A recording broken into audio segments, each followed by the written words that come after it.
Thanks, Nadine.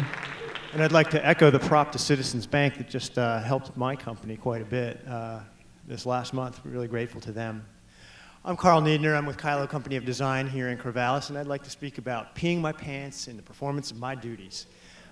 Service culture, that's the little Maltese cross there, and innovation culture, that's the inventor's wheel. I've been blessed and privileged to spend a long time in both of those as a software engineer and as a volunteer firefighter. And I hope that by the end of this talk, you'll know why I love each one so deeply and what each might learn from the other and what we might learn from both of them. In the course of my job, I actually have peed my pants in the performance of my duties, sprung a rib, broken my hand, subluxated my sacrum. God, I should see somebody like you. Yeah,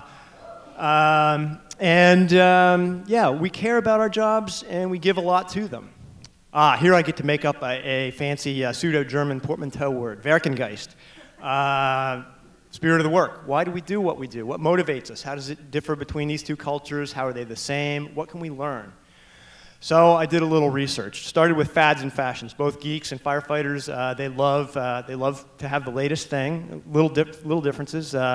Geeks seem to like square things. Firefighters, not so much. But firefighters, they got some weird stuff going on down at the bottom there. That's a little weird. Truck strap, radio strap.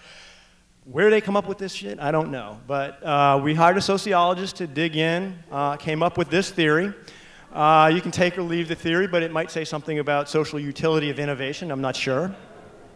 We got some myths on both sides of the house here. On the innovation side, we got the titan of industry. We got the dweeb. Service culture, we got we got the hero, we got the social parasite. I hear a lot about those. We can drill down a little further on both of those. Let's start with the hero. This is actually my lieutenant at CFD, and I'm sorry to say this is a situation we see just all too often on the mean streets out there, especially at the big house, Station 1. Yup, the demo trailer, Fire Prevention Day. So some myths do need busting, and these are some more. I won't even dignify these with words. We don't need to go there. Some myths need busting, but some, on the other hand, yep, some we can all agree, I think, are valid. So yeah, pranks, next area of research. Note the red and the blue, that's actually an important theme for later. Geeks, they tend to do pranks individually. Firefighters tend toward the grand conspiracy that sometimes spans multiple years, collective enterprises in pranks. So what have we found so far? Humans are vain, superficial, materialistic, greedy, and enamored of humiliating one another. So that's my cynical take. So I'm pretty cynical, so I rebooted, sent an email to 40 of my friends in both cultures and said, what do you love, what do you hate? And this is what I got back. Blue, again, is the collective, the tribe. Red is individual motivation. Size of the letters is the strength of the signal in the responses I got back. And you see, very different between service culture and innovation culture. Here it is graphically.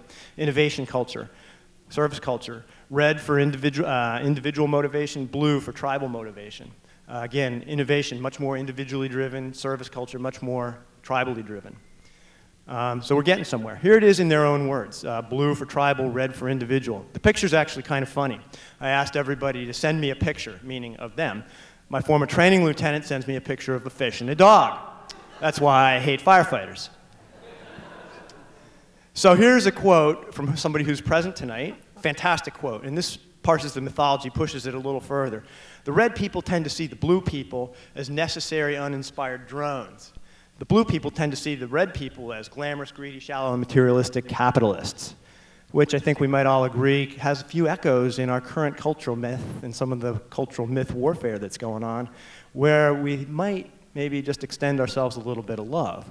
We can follow the threads of this myth, the red and the blue, the creator and the preserver. We can follow the threads of that myth, and we can look at where the conflict shows up, and we can see it. This led to a fascinating conversation with one of my brother firefighters a little while back. He's a passionate red, and I'm a passionate blue.